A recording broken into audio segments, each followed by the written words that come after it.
We've got a question that's come in, Andy, and I'm going to boot this one over to you. It's a fantastic question. It says, why should we reimagine our lives?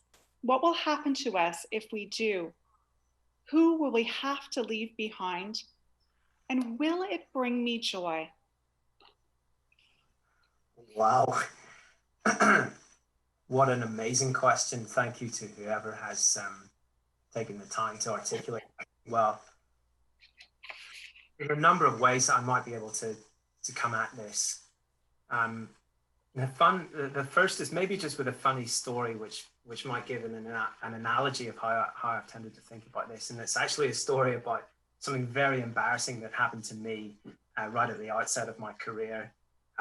It was mentioned that I started with one of the big four accounting firms, and in the very first year when I joined the graduate scheme, the very first Christmas party that was going to be had, I thought that it was very important that I be dressed suitably for the occasion. And so I went out and I purchased the best tuxedo that I could afford. It wasn't very much in those early days, but nonetheless, it stretched the bank, and I was very pleased to be wearing it, and very happy that I was looking so good as I turned up at the Christmas party, only to find that the dress code was actually smart casual.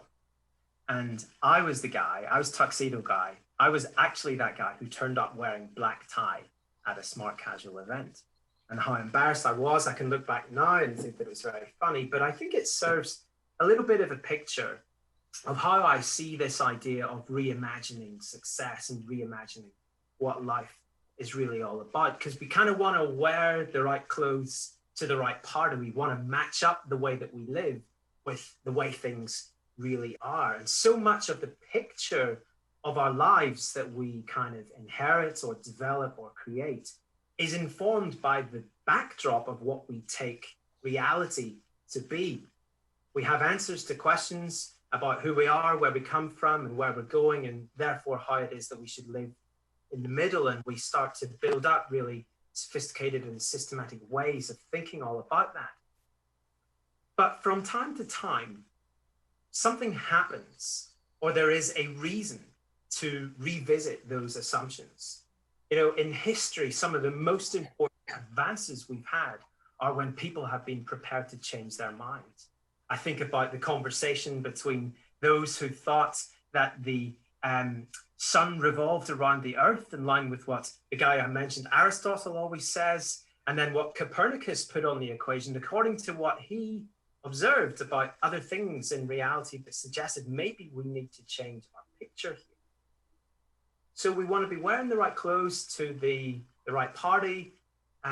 Another way we might want to think about this is we might be wanting to dance the right way to what the music really is. And in many ways, our culture has become what you might describe as a bit of a silent disco.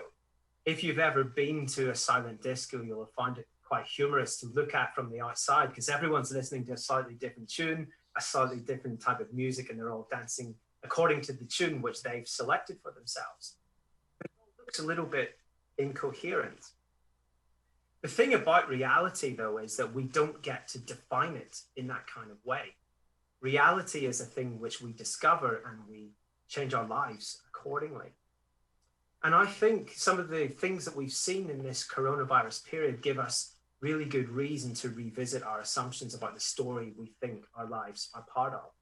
In terms of the things which exist objectively out there, some of these challenges to our stories about ever-growing materialism or materialistic success, and some of the assumptions that we had about our society being one of eternal moral progress in the areas of injustice and inequality, those things seem like they need to be revisited in terms of assumptions. But where this question gets really personal, and where I think the profundity is for the person who's asked it and articulated it so well, is in the area of the story of the felt experience, the desires of our own hearts, the things that we had dreamed of that have been placed there or have come from a deep passion that seem to be somehow threatened by all the things that have happened.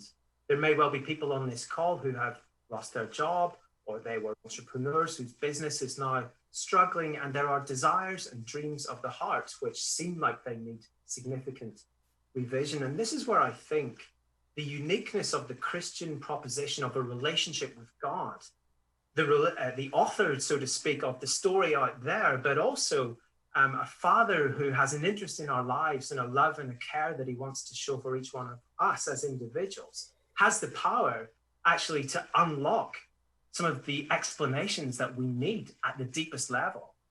If we find those things to be true, then it can unlock a joy when we've discovered that kind of truth.